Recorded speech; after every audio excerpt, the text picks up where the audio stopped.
안녕하세요. 원광아동 상담센터 소장 이지선입니다. 사이퍼메스 상담연구소 대표 손정아입니다.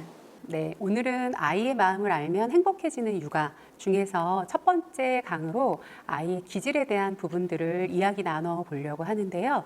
저희 이제 상담센터에도 부모님들께서 도대체 내 아이가 왜 이러는지 모르겠다, 아이가 이해되지 않는다 하면서 이제 상담센터 문을 두드려 주시는 경우들이 많이 있는데요.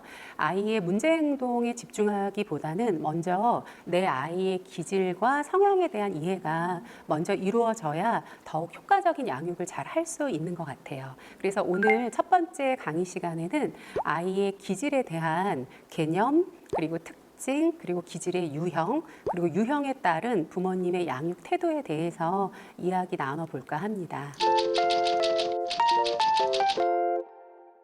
기질에 대해서 먼저 말씀해 주신다고 하는데요. 기질이 뭔가요? 네. 많은 부모님들이 기질을 성격으로 많이들 생각하시더라고요. 근데 사실은 기질과 성격은 조금 다른 개념이고요. 성격은 인간이 가지고 있는 세상을 살아가는 어떤 성격적인 부분이라면, 기질은 유전적으로 아이들이 태어날 때부터 가지고 있는 성질로 이야기를 합니다. 그래서 유전적이고 개인의 행동에서 뚜렷하게 드러나는 어떤 반응성을 이야기하는 걸 기질이라고 이제 이야기를 합니다. 쭉 가는 거군요. 어떻게 보면 그 개인의 기질은 사실은 변화되지 않고 계속 가는 경향성을 가지고 있고 개인의 성격 발달에 영향을 미치기 때문에, 사실 기질은 좋다, 나쁘다로 얘기할 수 있는 부분이라기보다는 그냥 그 개인이 가지고 있는 독특한 반응성이다라고 이해하시면 좋을 것 같아요. 기질이라는 거는 어떤 성격이 발달하는 데 있어서 기초, 기본 뭐 이렇게 되는 게 아닌가 이런 생각이 들거든요. 네. 기질은 성격 발달과 정서 발달에 굉장히 중요한 영향을 준다는 연구들이 굉장히 많이 있습니다. 예를 들어서 좀 겁이 많고 위축이 된 아이가 답답해서 부모님께서 계속 푸시를 하거나 빨리 친구들한테 가서 놀아라, 잘못됐다, 용기가 없다, 이런 식의 반응들을 계속 보여주신다면 아이는 스스로에 대해서 사실은 기질적으로 좀 겁이 많고 시간이 필요한 아이일 뿐인데, 아이가 느끼는 자아상은 내가 굉장히 용기 없고 내가 뭔가를 잘못하고 있다라는 자아상을 형성하게 되면서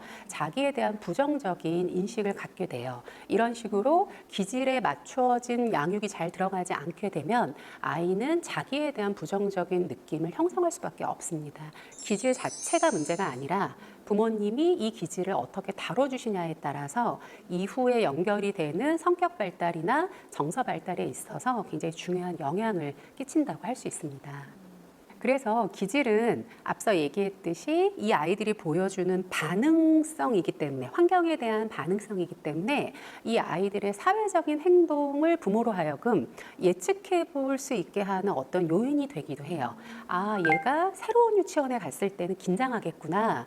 얘가 새로운 그룹에 들어갔을 때는 시간이 좀 필요하겠구나 하는 것들을 예측해 볼 수 있고, 그거에 맞춰서 준비를 시킨 다음에 사회적인 장면으로 넣어주시는 것들이 성공할 수 있는 확률을 높이는 요인이 될 수 있습니다. 그러면 부모님들이 아이가 어떤 아이인지 그걸 어떻게 알 수 있을까요? 맞아요. 특히 이제 부모님들이 자신과 맞지 않는 아이, 네, 부모님은 굉장히 도전적이고 호기심도 많고 새로운 거에 대해서 잘 받아들이시는 분들은 그렇지 못한 아이가 잘못됐다고 생각을 하거나 다그치는 경우들도 있거든요. 그래서 아이의 기질의 유형을 이제 많은 학자들이 살펴보라고 하는 구성 요소들이 있는데요.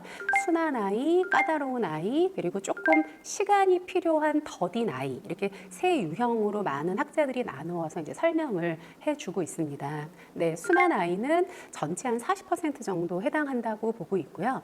까다로운 아이는 한 10% 정도 차지하고, 조금 시간이 필요한 더딘 아이들은 한 15% 정도 해당한다고 이야기를 하고 있습니다. 까다롭다, 더디다 이게 어떤 차이가 있는 건가요? 네, 우선은 이제 내 아이가 어느 타입의 아이인지를 부모님이 먼저 살펴주셔야 되거든요. 그냥 느낌으로 살펴주시는 게 아니라 사실은 그런 것들을 나눠볼 수 있는 기준들이 조금 있어요. 가장 대표적으로 이제 5가지 정도의 모습들을 살펴보시면 될 것 같아요. 아주 태어난 직후 영유아부터 이제 살펴보시면 되는데요. 첫 번째는 규칙성이라고 얘기하는 건데 그냥 아이의 신체 리듬이 편안한지를 보는 거예요. 네, 비교적 때가 되면 잠에 쉽게 잘 들고, 네, 또 잘 일어나고, 또 이제 배가 고프면 또 이제 뭐 적절하게 또 울기도 하고, 또 뭐 먹을 거를 주면 좀 잘 달래지기도 하고, 이런 신체 리듬이 부모가 예상할 수 있는 어떤 그런 편안한 리듬을 갖고 있는 규칙성을 우선 살펴보시는 것들이 이제 필요하고요. 두 번째로는 접근과 회피의 측면들을 보는 건데 이게 용어가 좀 낯설긴 한데 어떤 새로운 자극에 대해서 이게 뭐 장난감일 수도 있고 오랜만에 만나는 친척일 수도 있고 새로운 자극에 대해서 아이가 맨 처음에 어떤 반응을 보이는지를 보는 거예요. 아, 그 자극을 처음 딱 만났을 네. 때 보이는 그 반응, 네. 첫 반응 그래서 말씀하시나요? 아이가 호기심을 가지고 다가서는 아이인지 아니면 엄마 뒤로 숨고 두려워하는 것인지를 좀 살펴보면 좋을 것 같고요. 세 번째로는 적응성이라고 얘기하는 건데 변화된 환경에 대해서 아이가 어떻게 적응하는지를 보는 거예요. 물론 모든 아이들이 어른들처럼 빠르게 적응하는 것들은 어렵겠지만 그래도 순한 아이는 비교적 설명해주고 좀 달래주면 금방 적응을 하는 면을 보이는 반면에 까다롭거나 더딘 아이들은 쉽게 잘 적응하지 못하는 부분들을 이제 보여주고 있습니다. 그리고 네 번째로는 전반적인 기분의 상태인데요.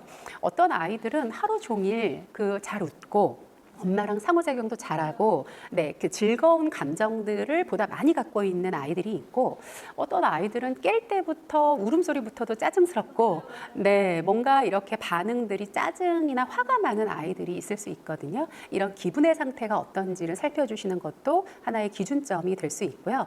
마지막으로 반응의 강도 부분을 저희가 볼 수 있는데요. 반응의 강도라는 거는 그 내용을 보는 게 아니고요. 그게 좋은 반응이든 아니면 부정적인 반응이든 상관없이 지나친 걸 얘기해요. 너무 좋아도 너무 좋고 화가 나도 너무 화가 나고 그러니까 반응의 강도가 너무 높은 아이들은 까다로운 아이 유형에 들어가고 적정한 범위 내에서 보여주는 아이들은 순한 아이라고 이제 얘기할 수 있습니다. 까다로운 아이나 더딘 아이 같은 경우는 엄마가 좀 키우는데 되게 힘들지 않을까, 힘들다고 느끼지 않을까 이런 생각이 좀 들거든요.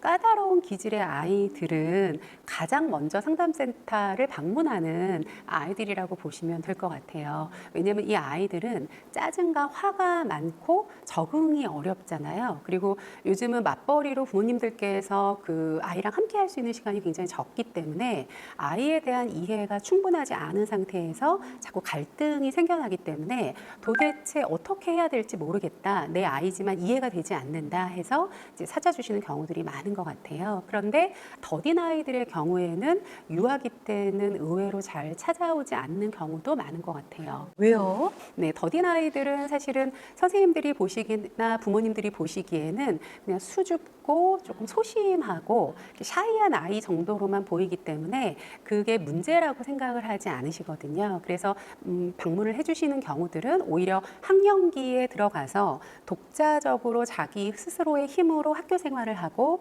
경쟁을 하고 자기의 능력을 발휘해야 될 때 문제가 돼서 오는 경우들이 있고요. 상담센터의 유아의 경우에는 까다로운 타입의 아이들이 이제 많이 오는 것 같아요. 모든 면에서 다루기 힘들고 그다음에 반응도 세고 그럼 이제 부모님이 어떻게 얘네들을 다룰까요?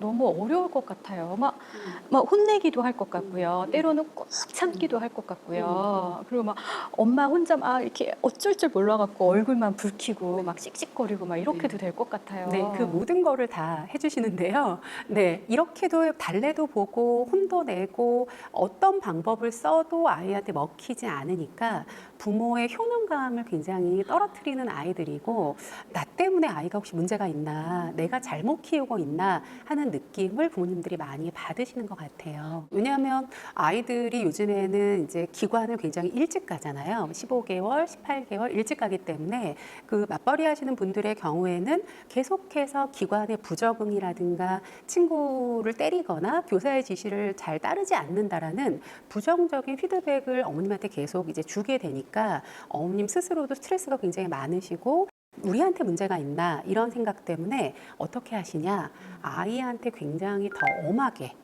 네, 대하시게 되고 더 엄격한 훈육을 하시는 경우들이 많아서 부모 자녀 관계가 더 손상이 된 경우들이 훨씬 더 많이 있는 것 같아요.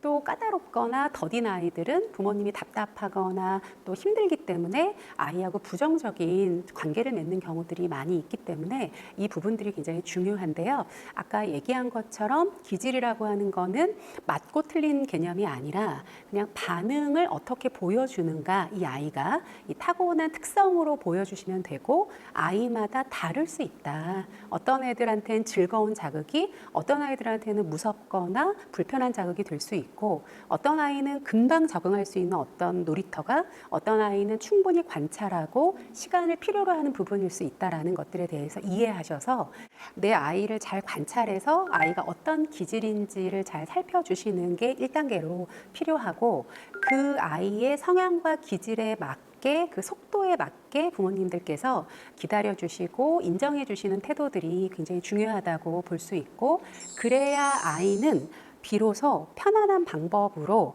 외부 세상을 나아갈 수 있고 자기의 속도대로 즐겁게 경험할 수 있는 성공적인 외부 활동들을 아이들이 해나갈 수 있습니다. 네, 이렇게 간단하게 이제 기질에 대한 이해들을 저희가 이제 살펴봤고요. 다음 장에서는요, 부모님들께서 많이 질문해 주시는 아이들 기질과 관련된 그 사례들에 대해서 저희가 조금 더 자세하게 이야기를 나눠보도록 하겠습니다. 네, 감사합니다. 감사합니다. 좋아요, 구독 부탁드립니다. 군포시 도서관 구독 많이 해주세요.